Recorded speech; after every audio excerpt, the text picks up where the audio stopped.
Okay. Yeah, thanks everyone for hanging in there. We're just getting some things sorted out here, but welcome everyone, and thank you for attending the kickoff fall meeting for the Moss Bay Neighborhood Association. I trust everyone enjoyed the summer. We had a fantastic lineup of guests, speakers this evening, but first I need to address a couple of administrative matters. Uh, be aware that this meeting is being recorded for the convenience of those who cannot attend and will be accessible on our Facebook page and our website, mossbay.org, starting tomorrow. We kindly request that you keep your microphones muted unless you're actively speaking. We'll reserve questions for the end of each presentation. And if you wish to ask a question, you have the option to unmute yourself, or you can type it in the chat, and I'll be more than happy to read them out loud so it can be recorded. Okay. So let's see. First off, I'd like to welcome Daniel Lazo to our neighborhood meeting. He's the new Senior Community Engagement Coordinator. And Daniel, would you like to introduce yourself first and foremost? Thank you, Chair. Hello, everyone. My name is Daniel Lazo. As mentioned, I go by all and any pronouns with good intent, and I'm the new Senior Community Engagement Coordinator in the city of Kirkland. I've been here for about 3 months now. I actually just moved the Pacific North to the Pacific Northwest 117 days ago. I count the days. And I moved out here to be closer to family. I have my sister actually lives in the Moss Bay neighborhood, right in front of the PCC. So I moved out here to be closer to her and my little nephew. So I'm excited to learn more about the neighborhood association and the different neighborhoods in Kirkland as well. And I believe we're going to be presenting on four different topics. The Houghton Village Development Plan, which I'm joined here with Allison Zeich, who's the Deputy Director of our Planning Building, and Adam Weinstein, who is the Director of our Planning Building Department. I'm also joined here with Erica Moscoro, who's our DEIB Manager, and she will be talking a little bit more about the K-Tub reopening. I'll also be talking about City Hall for All, and then we'll also be talking about our comp plan, specifically on transit corridors. But I'll go ahead and let Adam and Ali start on the piece about Houghton Village. All right, thank you, Daniel. I have just a few slides to orient folks that might not be familiar with the Houghton Village Development Plan project. So if it's okay, I'm going to go ahead and share my screen. And you should see a map. Does that sound right to everyone? Yeah, we got it. Great. All right, so I'm only gonna talk at you for a few minutes here. I'm gonna try to make it quick, but for those folks that aren't aware, back in 2022, the city purchased the Houghton Village site. So that is the former home of the PCC and still home to businesses such as Meow, the cat rescue and adoption place, the Washington Judo Academy, several restaurants, and currently Studio East is housed in the former PCC building. So the city purchased that back in 2022 with the intent to explore what could possibly be done on site to maximize community benefit from the site, and directed staff towards the end of last year to go about focusing on building a development plan. So that's kind of like a master plan for the site that sets out basic building locations, bike and pedestrian connections, vehicular connections, and maybe some parameters around programming. We were directed to explore looking at what a plan like that might look like, what the market or the economics of that might be.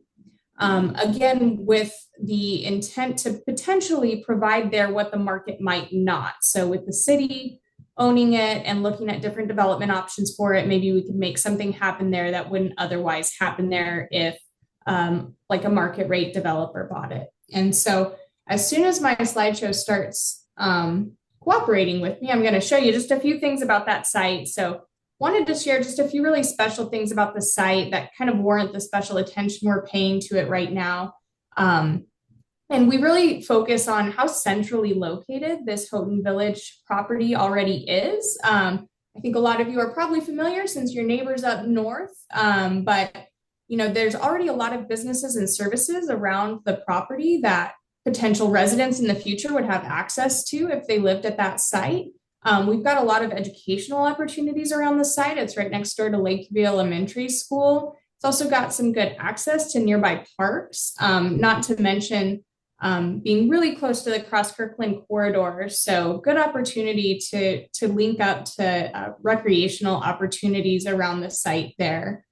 So those are just a few things.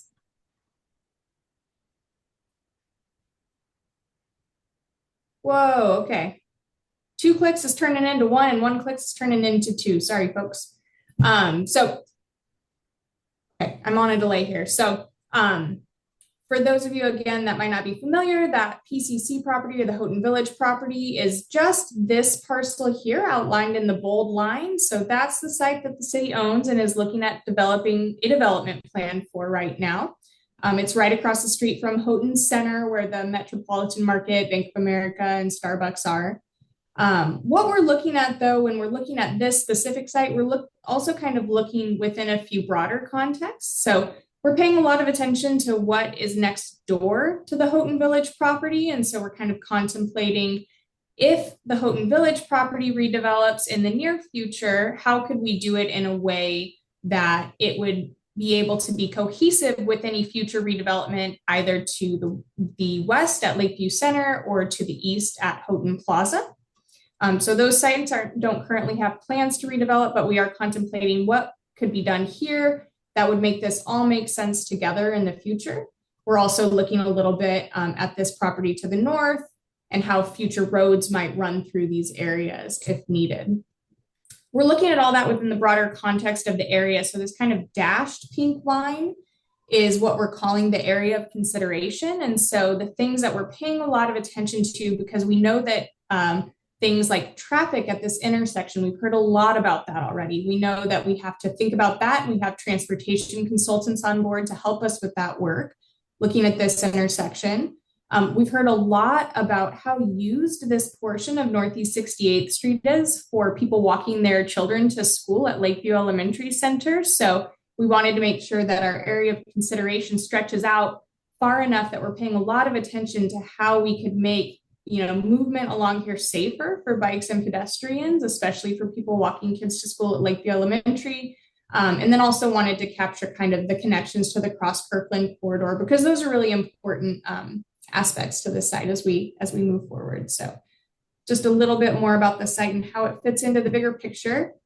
And then lastly, and then I'd love to take any questions if there's time, Alex, just wanted to give you an idea of where we're at in this plan and where we're headed. And so we're here right now in September. Can you believe it?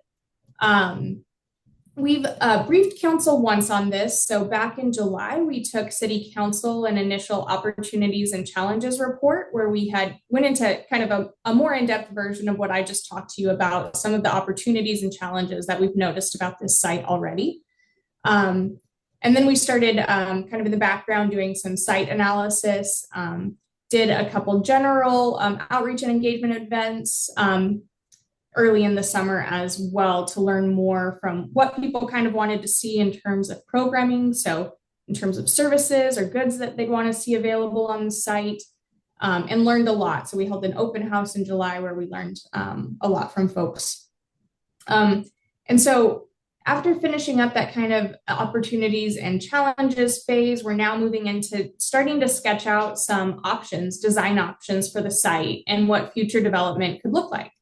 And developing some kind of things, locations of buildings, locations of streets, locations of open spaces, to get some feedback from folks. And so with that, what we call initial options, so different ways the site could fit together. We just got done with 2 focus groups that were held in August and then just last week. The focus groups, one of them was really focused on soliciting input from community-based organizations that might be looking for space in the community to provide more services to their clientele. And so the first focus group mostly had representatives from community-based organizations. The second focus group brought together a lot of the adjacent neighbors, a lot of representatives from businesses that are currently operating in Houghton Village and Houghton Plaza, and also some other nearby stakeholders, representatives from the Houghton and Everest neighborhood associations and the like. And so our next kind of touch on this is going to be at the next city council meeting. That's on September 17th.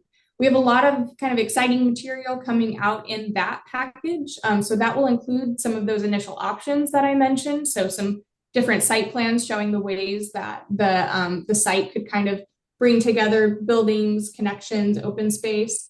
And then also an updated market analysis. So that's actually taking what could fit on that site under existing zoning standards and looking at how it could develop and if that type of development is feasible or not. If it's not feasible, what might make it feasible? And that information is going to help City Council kind of start making decisions about what's next. After the touch with Council on September 17th, we'll go back to them again in November with kind of a refined draft development plan for the site. In the meantime, we're going to continue doing some outreach and engagement with the community. And so we'll be at City Hall for all. If you're there, please come say hi to me. I'll have some pictures of the Houghton Village site and be asking some questions about what you might like to see there.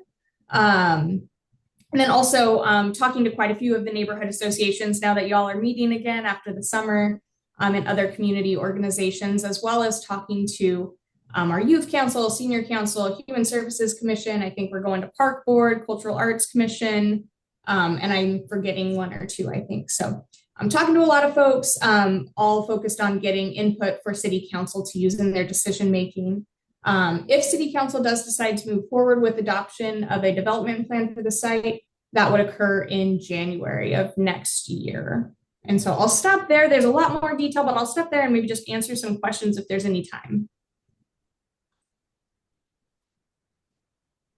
Great.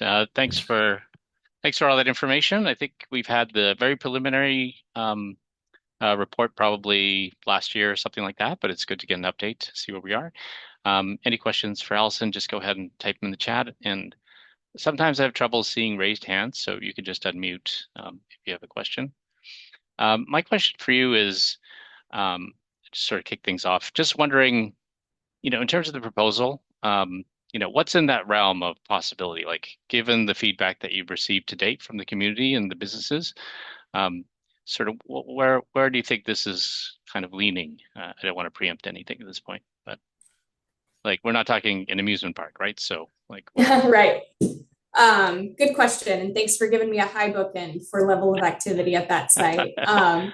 And so what we're exploring as a baseline, we have a policy that's adopted in the Everest neighborhood plan right now that does allow development on the site to go up to 5 stories with an adopted development plan. And that is why we're exploring this development plan. It is to enable development up to 5 stories. Per council's direction, what we're looking at is affordable housing at that location. And we're looking at kind of different levels of affordable housing. When I say affordable housing, I want to make sure I distinguish affordable housing doesn't necessarily mean permanent supportive housing. That is not being explored for this site. It's affordable housing to people making, 30 to 50 to 80% of the area median income. And there could be some market rate housing on site as well, but housing is a big focus. The other thing that we've heard a lot about that council's asked us to explore is the potential for providing community space on site. So that ranges from providing some open space that might be available to everyone, so public open space, as well as interior square footage inside the buildings for things like offices for community-based organizations, or a community center, or a daycare, uses like that. Again, that doesn't necessarily preclude that there could be some kind of more typical retail uses on site to provide activity too. So we've got a big range that we're looking at, but we're looking at a couple different levels of affordable housing, and then also within any commercial or retail or community space, likely on a ground floor, looking at different mixes of like, could the city potentially support, half of that being available to community-based organizations at a lower than market rent, since we know those folks have a harder time finding space in the city right now. Okay, excellent. I do have another question, but I think it might be related to a topic that's coming up a little later on. So I'm just going to save that one for now. So if there aren't any other questions for Allison, then maybe we can move on to the next topic. Thanks, everyone. Thank you, Allison.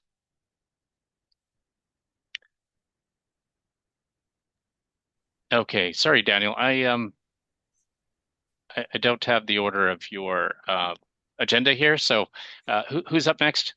Are you up? I was thinking Allison can continue on the Okay. topic of comp plan, unless you Okay. want me to talk about Nope. City Hall performance. Nope, that's good. I can start off with the comp plan. I'm Adam Weinstein. I'm the Director of Planning and Building.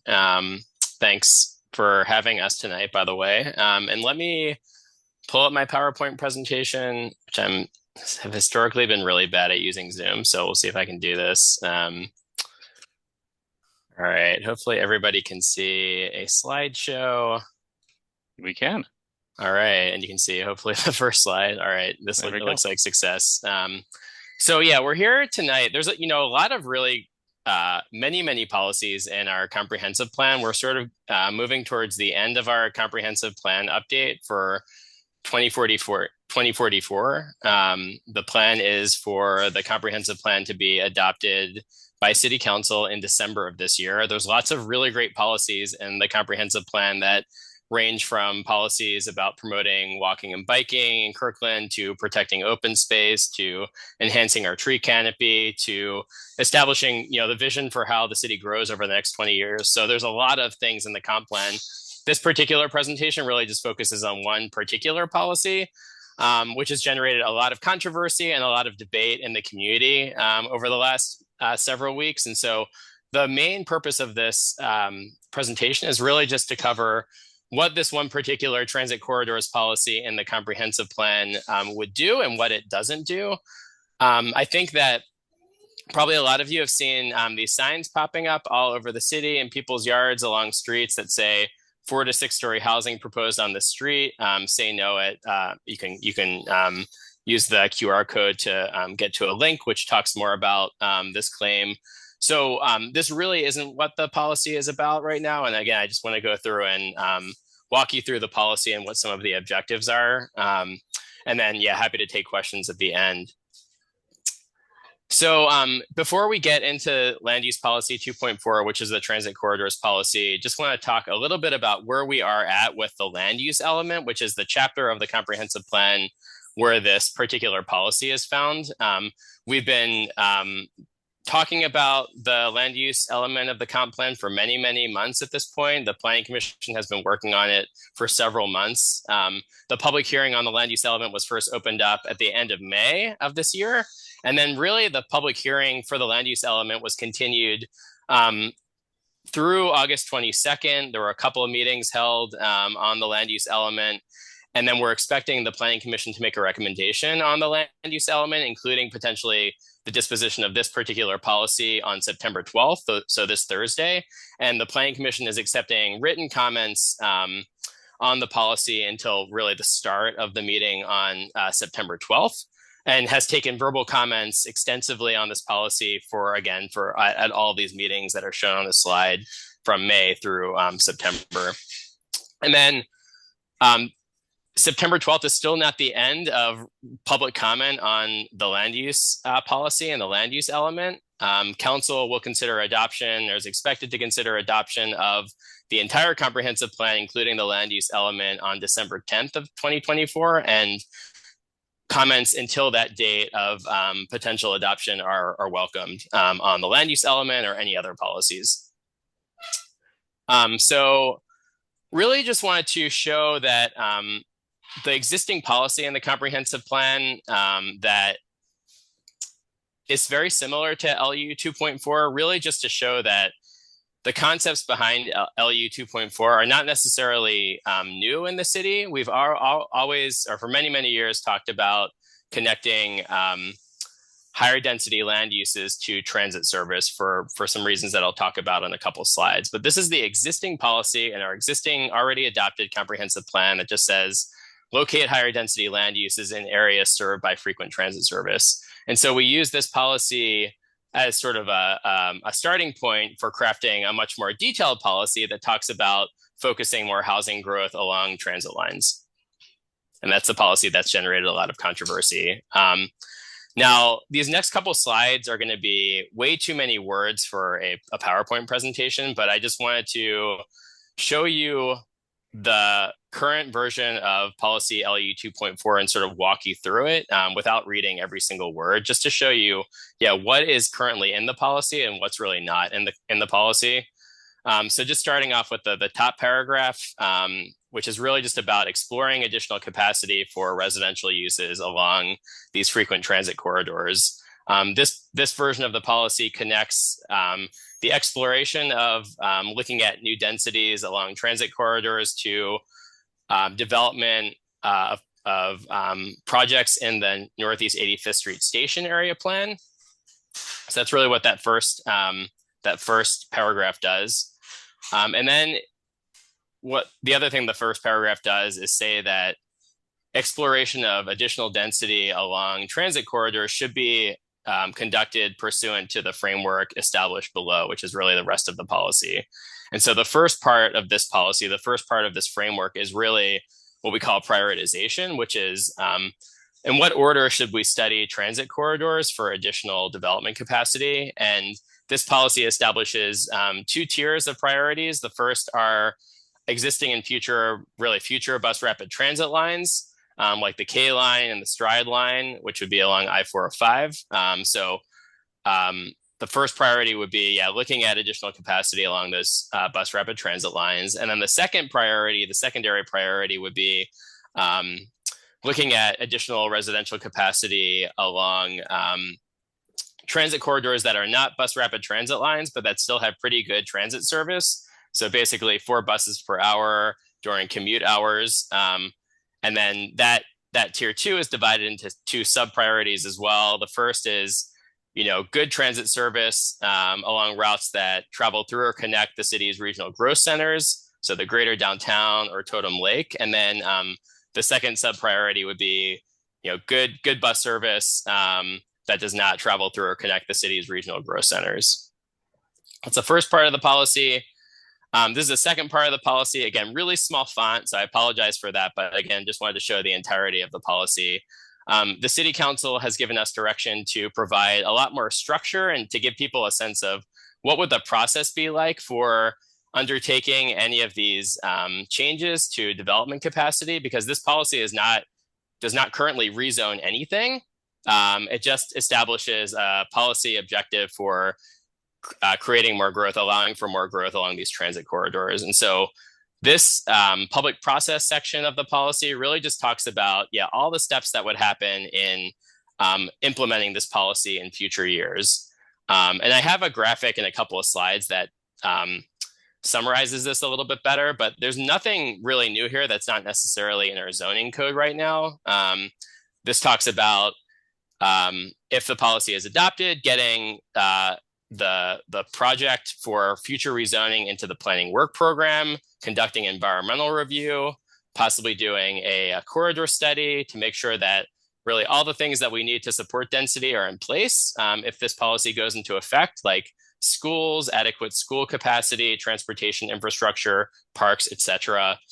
Doing a lot more public outreach, noticing each proposal so that people know what the specific zoning proposals are, presenting options to the Planning Commission, holding a public hearing, and then the Planning Commission making a recommendation to City Council on the rezoning proposal, and then City Council deciding whether to adopt or not. So this is really just establishing what the process would be like in the future if this policy were to be implemented. And then this is really the last part of the policy. And basically what this part of the policy says is, obviously there are a lot of questions that are not necessarily answered by this policy because it's a very high level policy that looks at where we want to accommodate growth in the city. And so this part of the policy lists some of the things that we want to consider if and when this policy is adopted and specific zoning proposals are made. So those are things like, is there adequate transit service to support the density? Is the open space good enough? To what extent will any future rezoning change the city's supply of affordable housing? Will there be adequate school capacity? Are the streets surrounding this increased density, are they safe for people to get around on? There should be gradual transitions of intensity. So closer to the transit corridors, there should be higher intensity, and then that density should sort of graduate downwards to outlying neighborhoods. Are there adequate retail services? Can people walk to a grocery store, for instance? And then last but not least, the extent to which the capacity increase promotes 10-minute neighborhoods, walkable neighborhoods, which is really one of the objectives of the policy in the first place. This is not necessarily something that needs to be part of the comprehensive plan, but this really just shows the transit corridors that are being examined right now. These are, again, existing or future high frequency transit corridors. So transit corridors that have at least, again, four buses per hour during commute times. And then this is the graphic that I think does a much more better job at summarizing, what are the steps that we would need to take if this policy is adopted and the city council wanted to pursue zoning changes for any of these transit corridors. So the first step is really, what should this policy look like? And this is the policy that would be in the comprehensive plan if the city council decides it should be in the comprehensive plan. So what areas of the city, what transit corridors are appropriate to study for this additional density, and then what types of considerations need to be considered in crafting this policy. And those are some of the things that we talked about in the last couple of slides, like is the transit availability there? We talk about future bus lines, so are those bus lines going to be in service? Are the streets safe? Is there going to be access to parks? Are there good retail services to support the density? So that's sort of step one. What should this policy look like? We're still really in the middle of that debate right now and community conversation. The second is that if the policy is ultimately adopted in the comprehensive plan, it needs to get made into a project that would ultimately end up in the planning work program. And the planning work program is a 3-year work program that lists all of the sort of long-range planning tasks that the planning and building department undertakes. And it's discussed by the planning commission at the beginning of every year and then ultimately adopted by the city council. And so again, if LE 2.4 is adopted, we need to basically convert that into specific projects for specific transit corridors, and then add those projects, program those projects into the planning work program. That would indicate when those projects are going to be worked on, what transit corridors we're focusing on first and which ones we're focusing on later. And those projects have to fit into all the other planning tasks that we have in the planning work program. It's a very ambitious program. It covers everything from updating the sign code to updating our urban forestry plan. So there's lots of work that gets incorporated into the planning work program. That's step number 2. And then step number 3 is really all of the work that goes into zoning code amendments. And I think a lot of you have seen how zoning code amendments get worked on in the city. They're often amendments that take several months, if not more, to complete. We would do a much more local analysis for individual transit corridors to figure out what should the boundaries be of any rezoning. We would do SEPA analysis, which is looking at the environmental impacts of each zoning proposal for each transit corridor. We would complete any additional technical analysis that is needed, like a corridor analysis to make sure that we have safe streets that are good for biking and walking, that serve the additional density. And then we do a lot more public engagement that is typical of really any zoning code amendment that the city undertakes.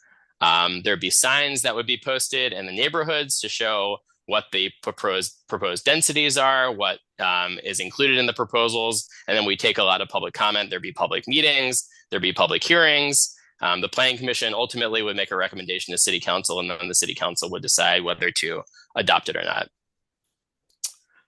So again, we're still in the midst of the debate about, is this a good policy or not? But this slide here lists some of the reasons why looking at additional housing capacity along transit corridors could be beneficial. One is sustainability, right? When you place more housing or allow more housing to be developed along transit corridors, more of the trips that are generated by that housing happen on transit, and probably by bike and by foot as well, which reduces air pollution and traffic. Second is, more, if we can build more housing especially along transit corridors, that generates more market rate housing supply in the city, which is a good thing, right? A lot of folks in the city don't qualify for affordable housing, but also can't afford a lot of the housing that the market is producing right now. And so additional housing along transit corridors could produce more compact housing that is more affordable to people of what we call middle incomes in Kirkland. The third point is that the plan is, if this policy is adopted and implemented, that 10% of the units that would be built pursuant to the policy would be set aside as affordable housing. So again, a 10-unit project that's built instead of, say, a single family house or 2 single family houses could generate, 1 affordable unit in neighborhoods that don't get a lot of affordable units right now. And the last 2 bullet points, economic growth, walkable neighborhoods. More people living in our neighborhoods can promote some of the neighborhood serving retail uses that we've heard that people really want in their neighborhoods to make them more walkable. Things like neighborhood grocery stores, coffee shops, etc. And so this type of density along transit corridors is intended to support that type of retail growth to make neighborhoods more walkable.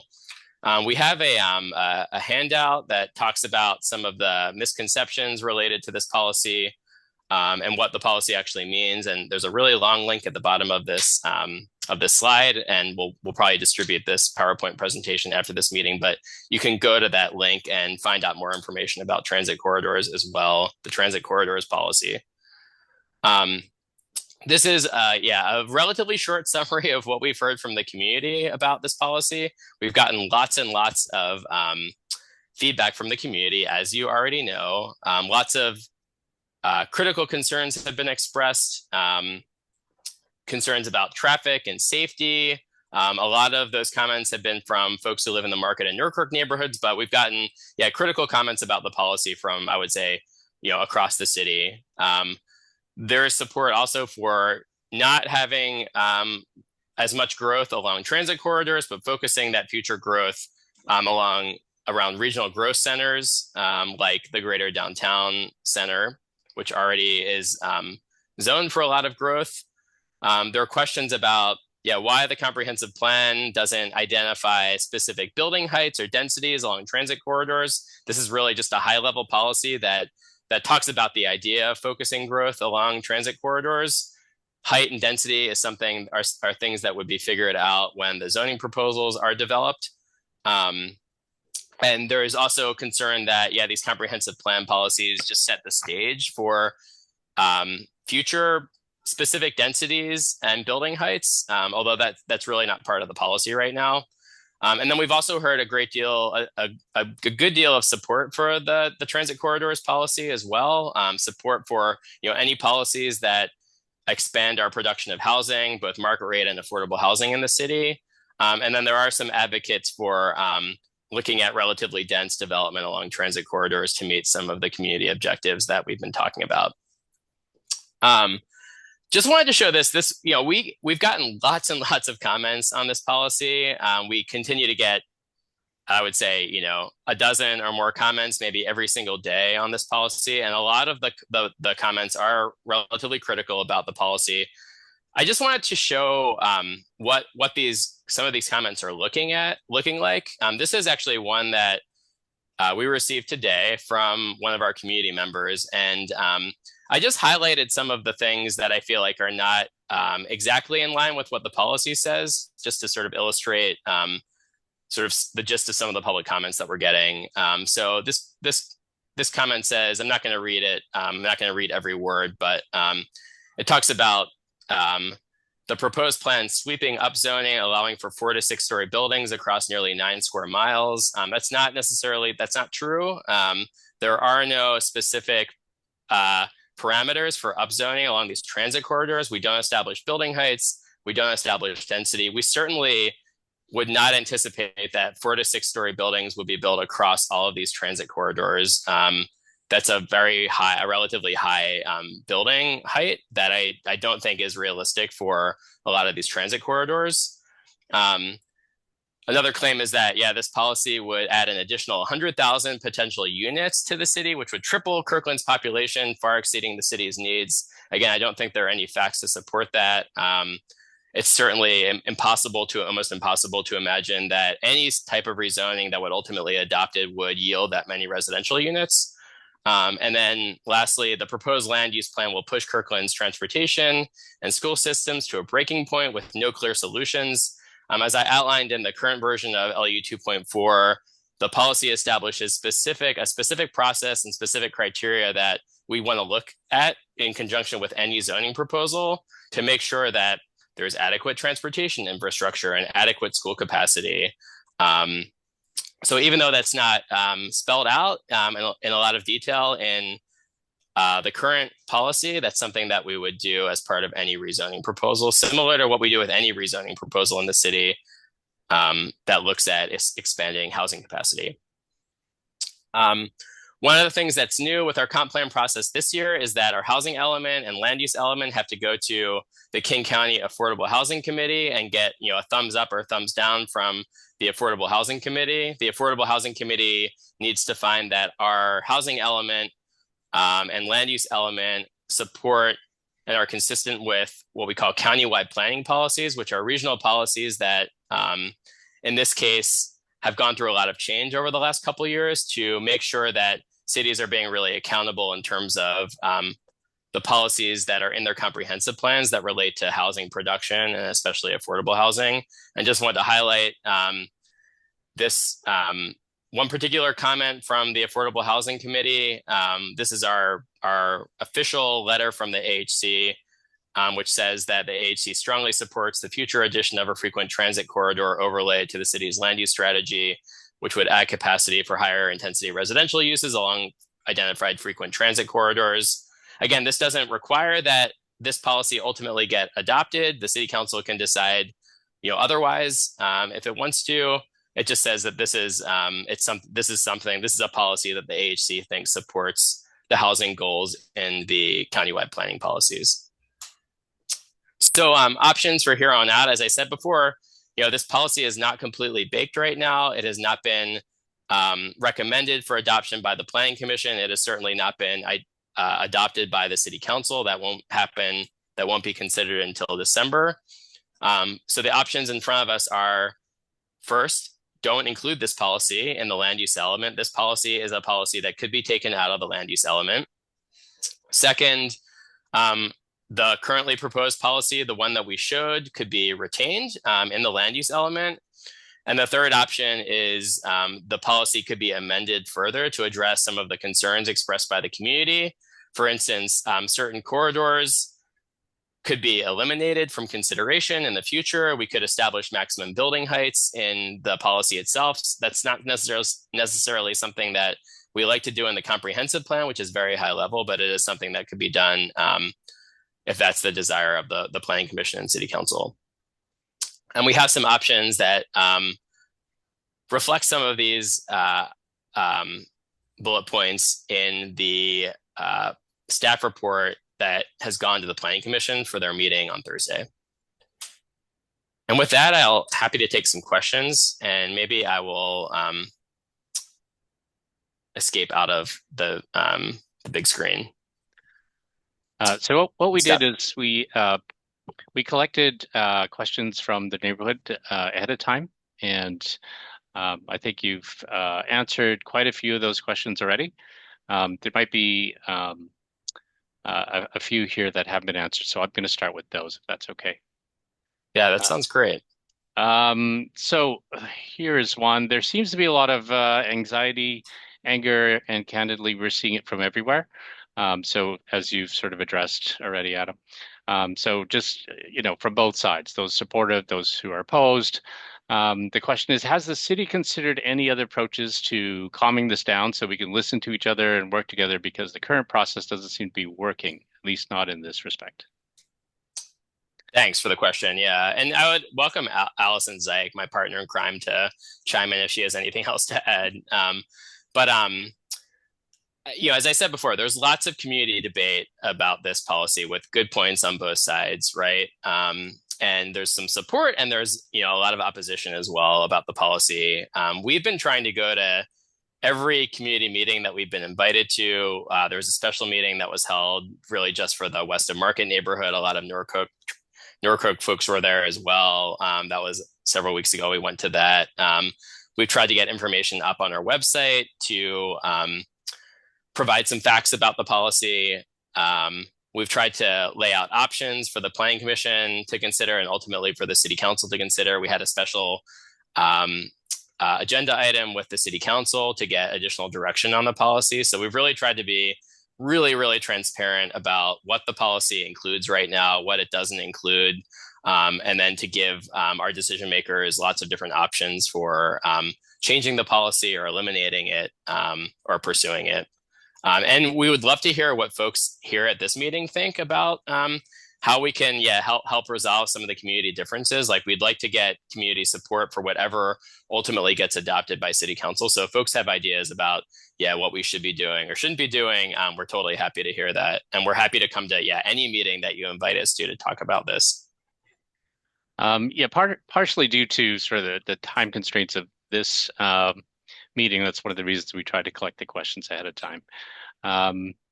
There still are a few more I think we can have time for. One is from Mark. You raised your hand, Mark. You want to go ahead?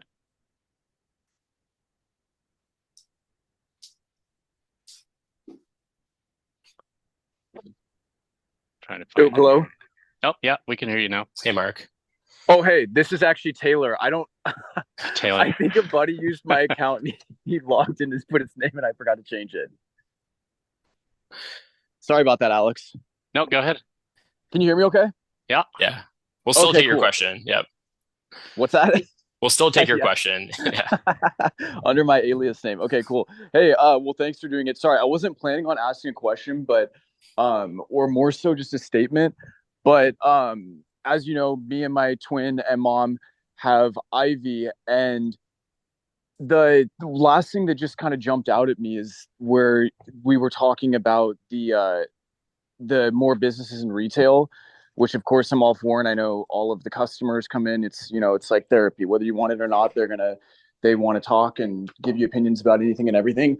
But I do have like just a food for thought, or even just like comments, but I just wonder why that hasn't manifested yet in like Vela, for example. It's been 2 years. I know we've worked with our other downtown businesses and property owners because we agree more retail, more restaurants thrive off of other restaurants, bars thrive off of other people going from place to place. And we were in talks to get Ethan Stolen there. They're moving to Woodinville. I mean, nobody wants to go in there in a 10-foot pole. And it's just like, I feel like it's with all these new 5/1 buildings. I mean, we couldn't keep a Bartels in, but the one in Houghton's thriving. And Arite, there's nothing in there worth going to. And it's almost like South Lake Union, which was just branded a huge failure.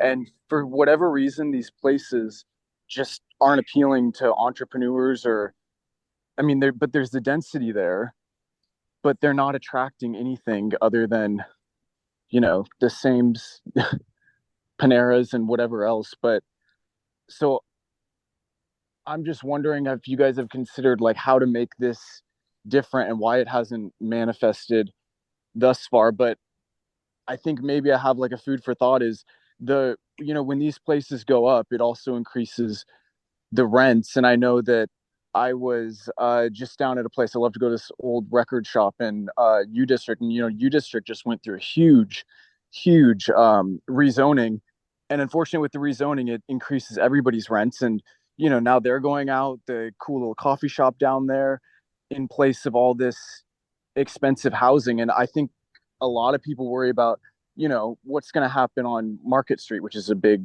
a lot of passionate folks up there. But I do understand it's like, well, how can the little bookstore, how are they going to stay in there if, rents are increasing? And, it's like, real estate agents, everyone, they look at market rent. So if, the rent next door in this new building is double, well, the landlord's going to sit there and say, well, why aren't I charging that if this is the average, which is normally what people take? So just kind of a thought. Yeah, thanks. Yeah, we could probably talk for half an hour about this question. This is like the $1 million question of how do we get better retail? How do we get sustainable retail in our cities, not only in downtown, but in neighborhoods as well? And there's lots of factors, right? I mean, density is just a little piece of the pie. But yeah, asking rents for ground floor retail spaces, how the ground floor retail spaces are regulated, and lots of other things as well. I mean, I think we should also look to the successes that we've had in Kirkland as well. I mean, downtown is still, with all of its challenges and what's happened during the pandemic and transitions, historic transitions that are happening in the retail environment, downtown Kirkland, Totem Lake, other commercial centers in the city are still extremely vibrant, attracting really great restaurants and really great retail establishments. So hopefully, any future density can help build on some of those successes. But that's also something that we're looking at in the comprehensive plan as well. Like, how do we make retail spaces more vibrant and better? And there's lots of sort of nuances in that discussion. Yeah, you bet. Thanks. Yeah, I maybe Adam. Sorry, this is that they were, but you said that you guys would meet with people. It might be cool because I love Kirkland. I live here, work here, play here, do everything here. It might be cool to get like some of the property owners involved and just some of the other entrepreneurs. And like Mark, who owns Cactus, I mean, that guy has like 8 restaurants and not just cactuses, other ones, and just get those people in and loop them in and be like, well, how could we make this comp plan more attractive to somebody like you who's gonna, because it's like a city is only as, the housing, everything that's part of it, but it's also like what makes it desirable, and it's like some of these little bookshops and coffee shops that you walk to. That's what, I was just in Park City and it was like, gosh, that town's just so idyllic and charming. And it's like, that's what makes, a place nice to live, not just the scene. I mean, it's all that. It's a combination, So sorry, just a thought. No, thank you. A few other sort of quick questions, not specifically on the transit corridors, but in pertaining to the comprehensive plan, maybe you can address. One is Park Lane. Apparently, since it's been already decided to leave parking on Park Lane, why is that still, I guess, the pedestrian aspect still on the comprehensive plan? Yeah, that's a good question. So I think right now, the current policy and the comprehensive plan really just, and here, let me see if I can actually pull it up. One is, sorry, just give me a sec here. I have a version up that I can. Do you have a version? Okay, do you have a version up, Allie? Thanks.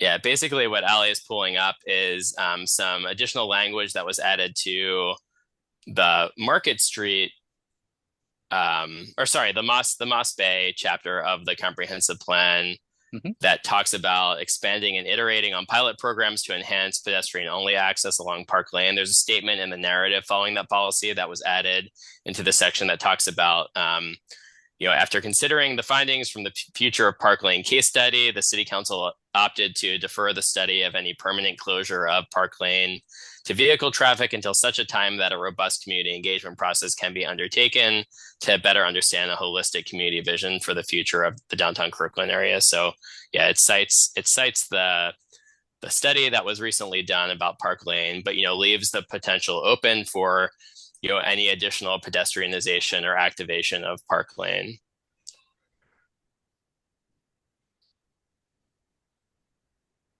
Okay. All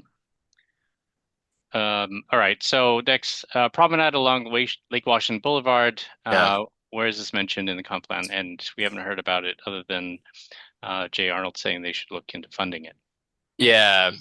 Well, if there's any specifics about that, I mean, I think what we have right now are 2 policies in the Moss Bay neighborhood plan that talk about implementing ongoing pilot projects to improve pedestrian and bicycle conditions along Lake Washington Boulevard, including converting existing space into bike and pedestrian space but without a sort of prescribed design for that. So again, just a supportive policy to explore better pedestrian and bike access along Lake Washington Boulevard. And there's also another sort of related policy that talks about creating new or enhanced bicycle and pedestrian transit connections between basically the lakefront commercial district, including Lake Washington Boulevard, and Kirkland Urban, the station area plan, and the Cross Kirkland corridor. So I would say there's nothing really prescriptive right now in the comprehensive plan about pedestrianizing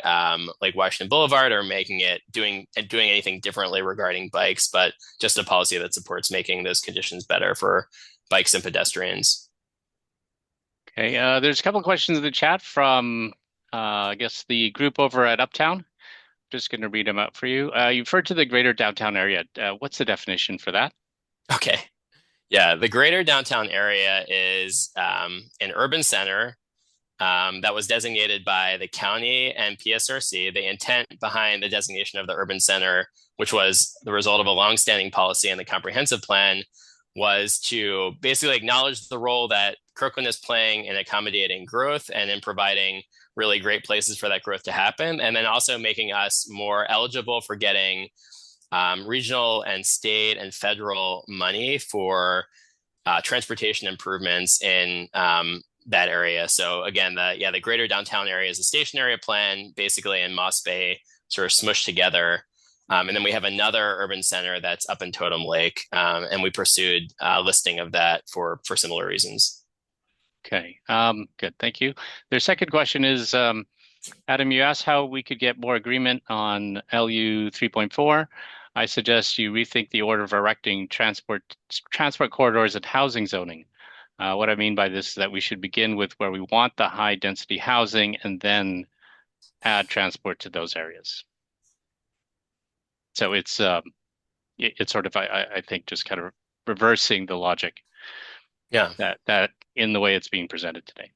Okay, that makes sense. Yeah. And again, some of the one iteration of the policy that we put out there into the public realm would wait to rezone until, for instance, the K line is in place and operable, similar to the stride line. So.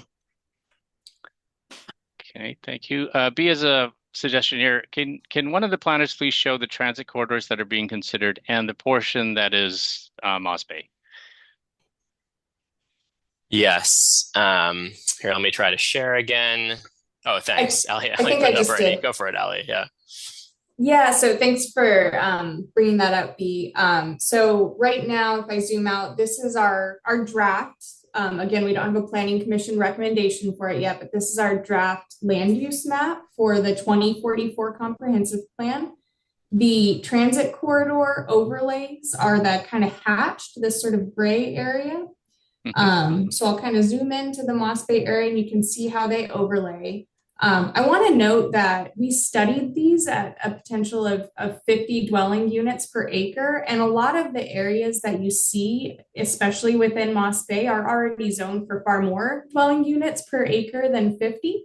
And so the areas that we could potentially explore change if this policy were to be included in the comprehensive plan are probably more the areas that you see shown in the light yellow within the overlay, because the density allowed within these darker areas, the purple, the darker yellow, are already zoned for more than 50 units per acre.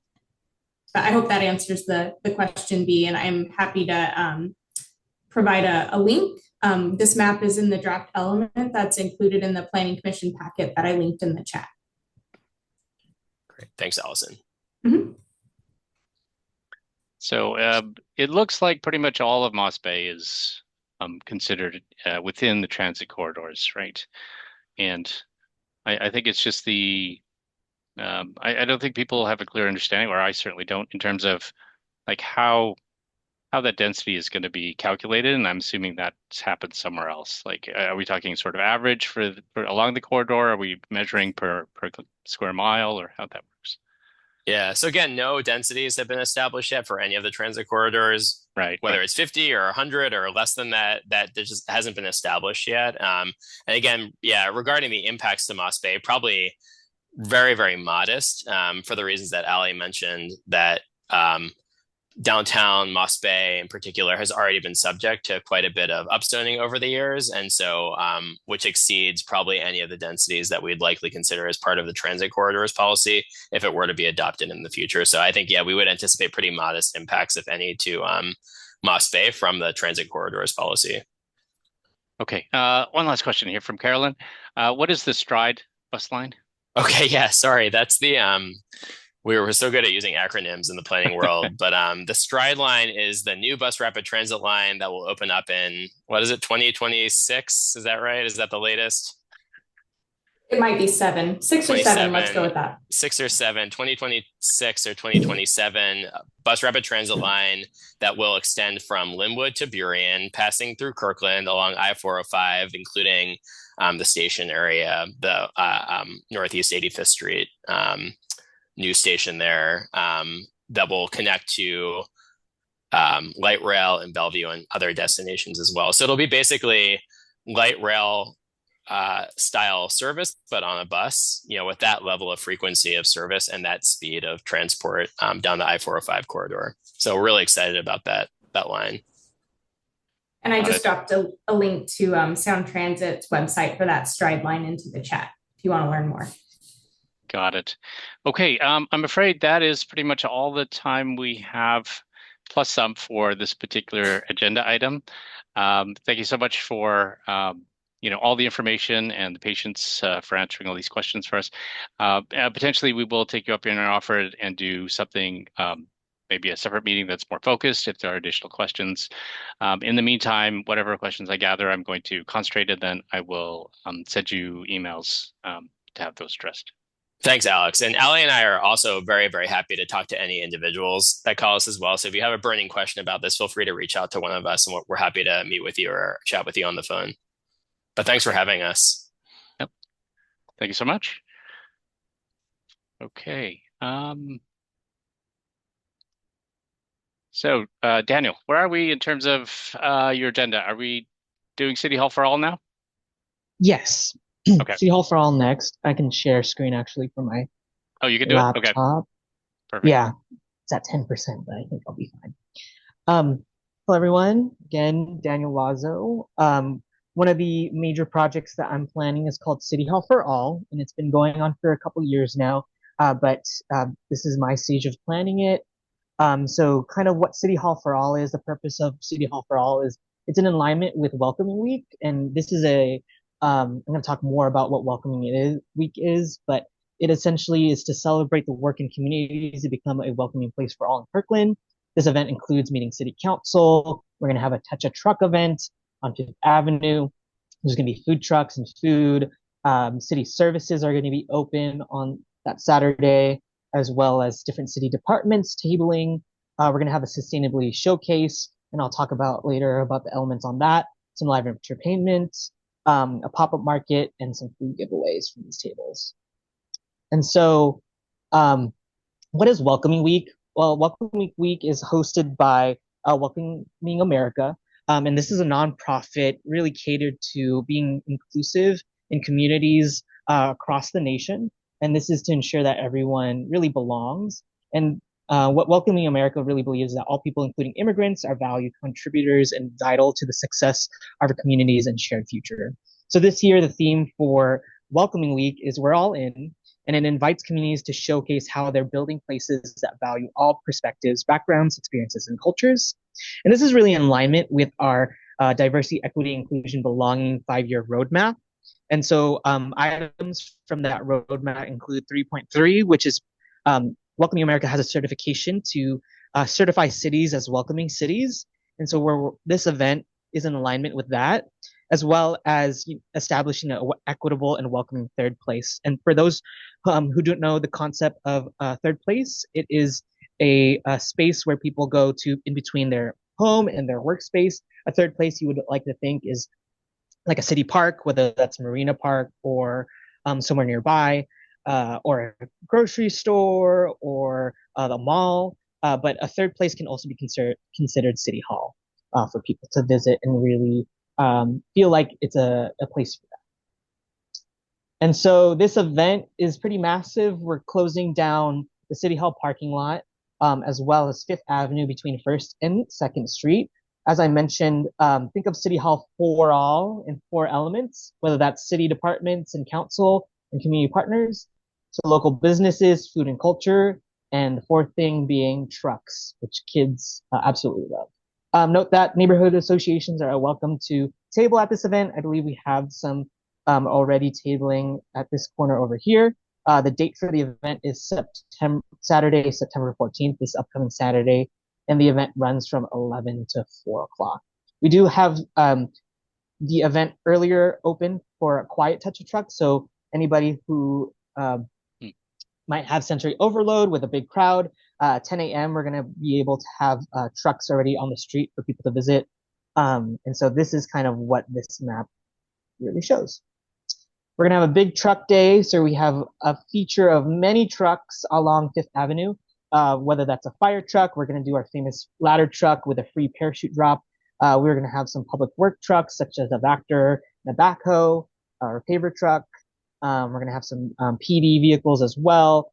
And we are also having an electrical vehicle showcase by a dealership nearby, and so also antique trucks that are going to be there. So come and see your favorite truck. We're also having a sustainability showcase. This includes, like I mentioned, an electric vehicle demonstration, as well as testing electric bike rides along Fifth Avenue. That's hosted by Kirkland Bicycle, and then an electric leaf blower race. There's also fun activities for kids, which include a bird beak challenge and a recycled relay. We're going to be giving away free leaf rakes, as well as reusable mugs if you sign a pledge to be environmentally friendly. And then also going to be a fixer fair. So if you have any torn clothes or broken buttons, you're going to be fixers inside City Hall to fix those for you, as well as any broken electronics, whether that's lamps, radios, toasters, etc.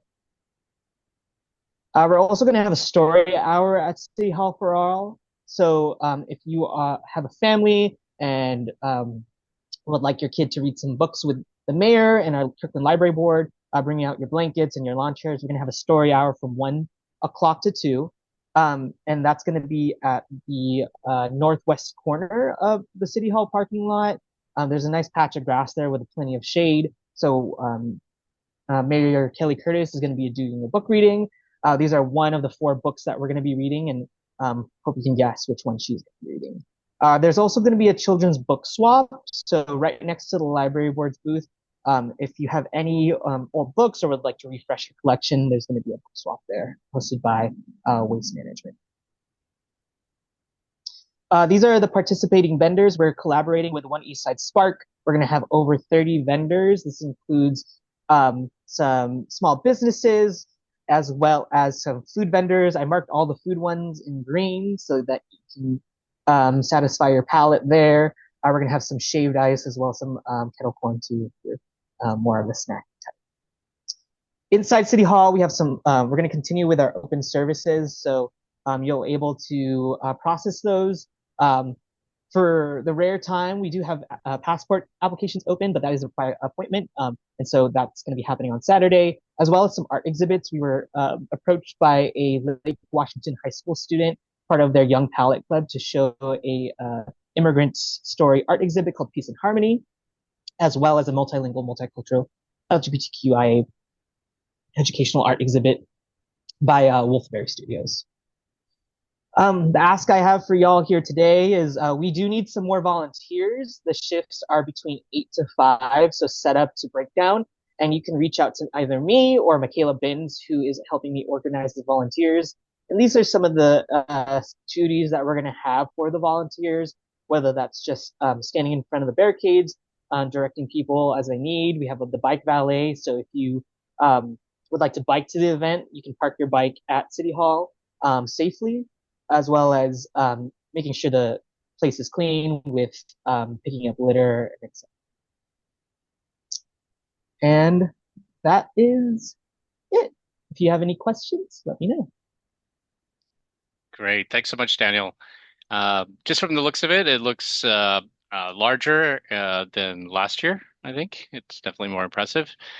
In terms of the volunteer shifts, you said there are multiple shift times and things like that. Is there a range for the time of the shifts? Like, if someone just has like 1 or 2 hours, would that fit in at all, or is it a minimum of like 4 or 5 hours? No, there's you can work between 1 to 2 hours.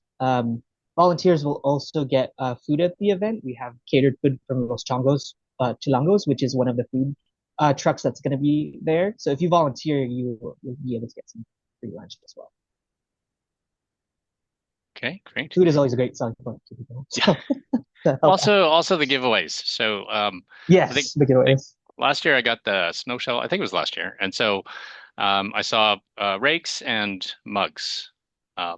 Is that right? That potentially we could get. Yeah, and there's way more giveaways that I haven't listed there that other tables are going to be having. Whether that's like you mentioned, like reusable mugs, but we're also going to have a passport activity. So if you visit certain booths and get stamps for the entire passport, you'll be able to get a This Week in Kirkland t-shirt. Or if you have a child that completes a passport, they can get a small mini truck. Perfect. I'm excited. Any other questions about City Hall for All? Okay. I think that was great. Next up, I think we have K-Tub. Is that last? Yeah. Yes, Alex. Hi.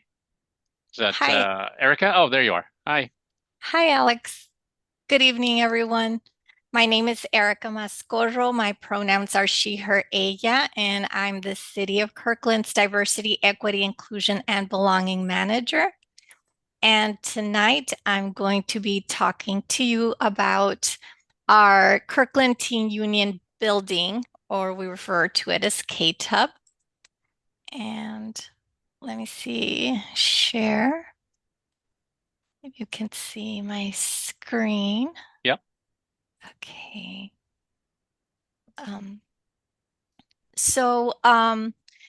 Just a little bit about K-Tub. It's located next to the Peter Kirk Community Center in Peter Kirk Park. And it's been in the community for a long time, since 2001, and has historically been operated by external partners, including Friends of Youth and the YMCA. It hasn't been open as a teen center since 2020, and so we're thrilled to have this critical resource to our community return. This time it's being operated by the city, by Parks and Community Services Department. The Recreation Division is staffing and running the facility in close partnership with the Human Services Division. In partnership with two profit service providers as well, For Tomorrow and Youth East Services, or otherwise known as YES. For Tomorrow is a Latino and youth-focused organization that serves East King County. Their mission is to ensure the community's overall well-being by providing culturally sensitive support and coordination, and helping families navigate systems and overcome barriers. And YES is a leading provider of mental health counseling, substance use treatment, and support services for youth and families in East King County. They have counselors in schools and have worked with the YMCA in providing counseling services at K-Tub in the past. What I'm using as slides are actually the pages on our fall-winter City of Kirkland recreational guide. So I'm going to go on to the next page here. K-Tub is reopening as a comprehensive teen center with a variety of programs and services available. Teens can come for K-Tub for free after-school drop-in activities. There's a lounge space to study, socialize, play games, take a class, get a snack. For Tomorrow is providing art programs, including art therapy, and will run the recording studio. They are also providing resources to help youth and their families navigate and access social services. Yes, it's providing an on-site behavioral health services with a full-time mental health clinician who is providing free services for teens. Youth can access both drop-in and long-term counseling support at KTUB. Transportation services, this is to help our teens get from KTUB after school. And we're going to be piloting at Kamaikan Middle School this transportation service that will start in a couple of weeks. Late night and weekend events will also be part of the program with movie nights, tournaments, zombie prom, open mic night, etc. Home base for recreational programs for teens like cooking classes, outdoor rec programs, field trip adventures, art, and other workshops. KTUB will also help with job opportunities for particularly this group of young people that are seeking either jobs or internships for the summer.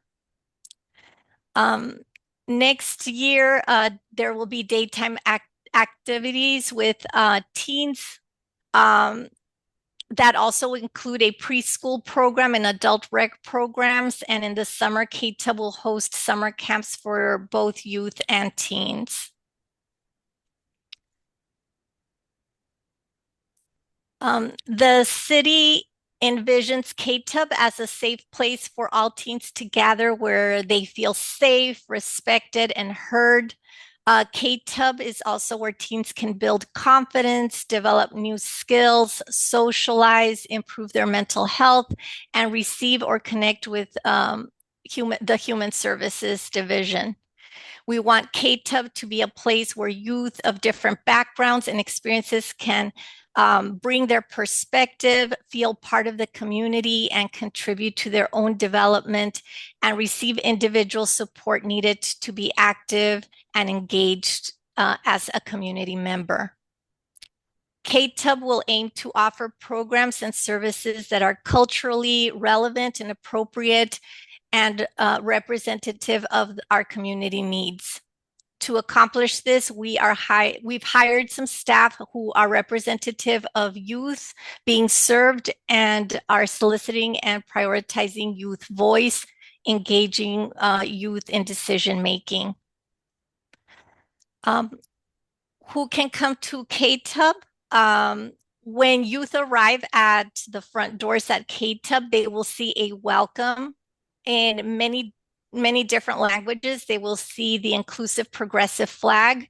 They will see the safe place sticker, which lets youth know that they can come here if they are in crisis and need a safe space. We want all youth to feel like they belong. For all teens, this includes middle school and high school. We're trying to be very intentional in serving teens who aren't as connected to other programs and services, teens who are underserved or underrepresented.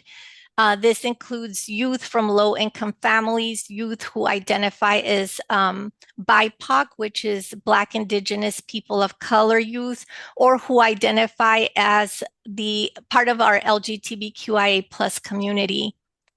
Youth who are experiencing instability in their lives, such as homelessness, experience in foster care system, or youth who need mental health support.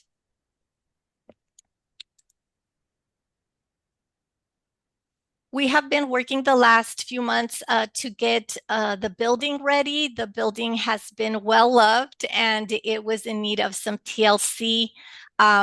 We've been picking out finishes and paint colors, replacing cabinets and countertops, replaced flooring. There was some leaks that were fixed and also some fresh furniture. We have also been getting our team assembled. We hired 2 new full-time staff this summer and a handful of part-time staff. And I already talked a little bit about For Tomorrow and Yes, and so they're included as part of our new staff. We're also working to introduce and reintroduce KTUB to the community. So there's a new website page that includes links to social media, Instagram and Facebook. So please follow us there. You can also sign up for the KTUB newsletter that you can also find on this web page. We have hosted a design contest for KTUB's new branding to help rebrand KTUB with the teens.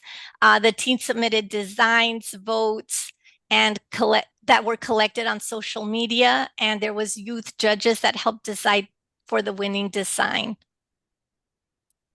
We're also engaged teens who have been serving as volunteers as part of our KTUB launch team. There was a group of about 30 teens who met over the summer to weigh in on marketing and outreach strategies, furniture selection and design ideas for the building. And perhaps most importantly, they've had a lot of conversations on what it looks like for KTUB to be a safe space for teens. We are very excited about the reopening of the event. We just hosted a soft opening that started September 3rd, and we were delighted to have 17s come by. The recording studio is not yet up and running. We need to purchase some new equipment to get everything in line with modern technology, but we're expecting this portion will be open late this year or early next year. And so now I'm going to stop sharing this screen. Actually, maybe I don't need to stop sharing. I'm going to close the screen. Or I can do it for you. Oh, thank you. Now I'm going to reshare the invite to our ribbon cutting.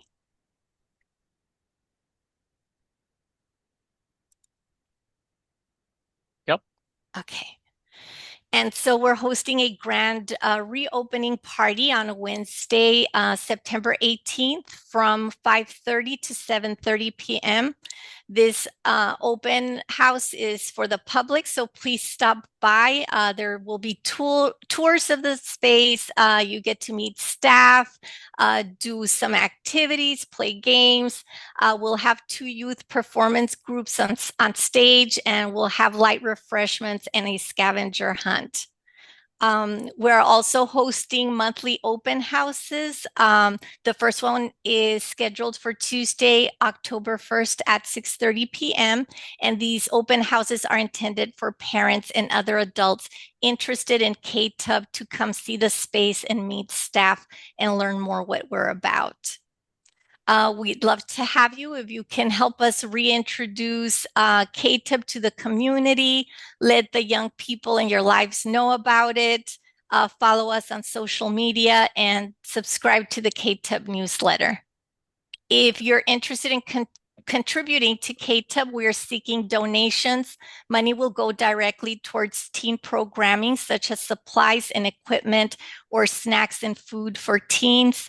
We also have sponsorship opportunities for organizations and businesses, including sponsorship of teen nights, outdoor recreation programs, and drop-in activities. And we can create custom sponsorships. These sponsorships help ensure teens have access to free and low-cost activities and help recognize businesses for their involvement in the community. So if you're interested in that, please let me know. Thank you so much, and we hope to see you Saturday for City Hall for All, and then on September 18th for the KTUB ribbon cutting. Thanks, Alex. Great. Thank you, Erica. A couple of comments, or one question and a comment here.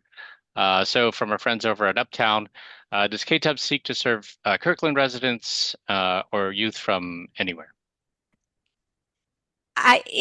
It's mainly for residents, but I don't know that we would turn somebody down if they want to come. I can check more with our parks staff and see if those resources are available to other people in the region.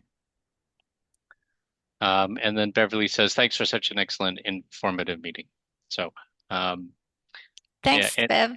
Any other questions for Erica? Any questions around the Kirkland Teen Union building? Just a question here. Do you have an idea as to how many, I guess, youths will be served with KTUB? Do you have some projections of what you anticipate? Like how many teens are actually going to be using the program, do you think? I don't know, Alex. Like I mentioned, we had not been using KTUB since 2020. And so the numbers might be different than what we were seeing in participation from before then. Right. But if you'd like, I can also get that historical data from Parks. Sure. Carolyn has a question. Will there be a functioning snack bar? Yes. So the kitchen was remodeled. And as I mentioned, we are seeking help in sponsorships or donations to keep the kitchen going for the snacks. And in programming, there's also cooking classes.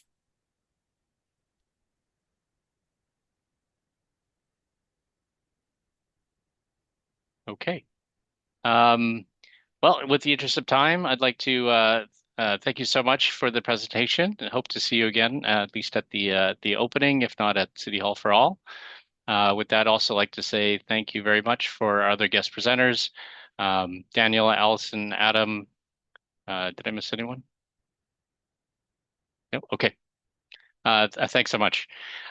So we need to quickly move on to yes, our next agenda item here, which is an update on the U.S. Bank property redevelopment. And we have this slide put together from B. If she could sort of run. Oops, is that working? Sorry. Can you guys see this now?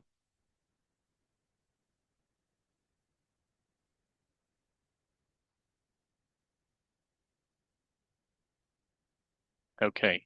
B, are you there? Did we lose her? Hi there. Can you hear me? Oh, yep. Gotcha now. Hello, everybody. Hey. So just very briefly, the rendering that you have there is not the final official version. This is a work in process by the Cordillera Group. This is for the property that's been occupied for as long as I can remember on Central Way, occupied by US Bank between Eastside Train and the Lake and Central parking lot. They are proposing to do retail on the ground floor, residential above. This is the current zoning. They are not asking for any variance other than they're going to add some public space at the ground level. And you can see at the top, there's a small space that is a community room that they're going to have, that they're proposing to have. And that's the only variant that they're looking for. They're proposing as much as 26 units of residential and about 3,000 to 4,000 square feet of retail at the ground. The residential parking would be underneath, and then there would be parking for the retail toward the back. To the right of that is the Lake and Central parking lot, and there would be a right of way for people to pull in and park. And again, this is all subject to change. Right now, they're going back to the design review board. Cordillera Group has done several developments in Kirkland. They seem like a really great group of people. And from the looks of it, this is going to be a very attractive development in our downtown. So that's all I've got. Okay. Thanks, Pete. Okay. So we did get some questions about the current update for the Lake Street pedestrian scramble. There's been ongoing communication from the city in terms of what's happening at various stages. I was asking for sort of a summary of where we are, where the milestones are at this point. I haven't received it yet, but as soon as I get it, I'll make sure I post it on our Facebook page. So that brings us to the Moss Bay Neighborhood Association board elections. So every year we have these board elections, and I just wanted to take this time to personally thank all the current members of the board for their dedication in serving our neighborhood.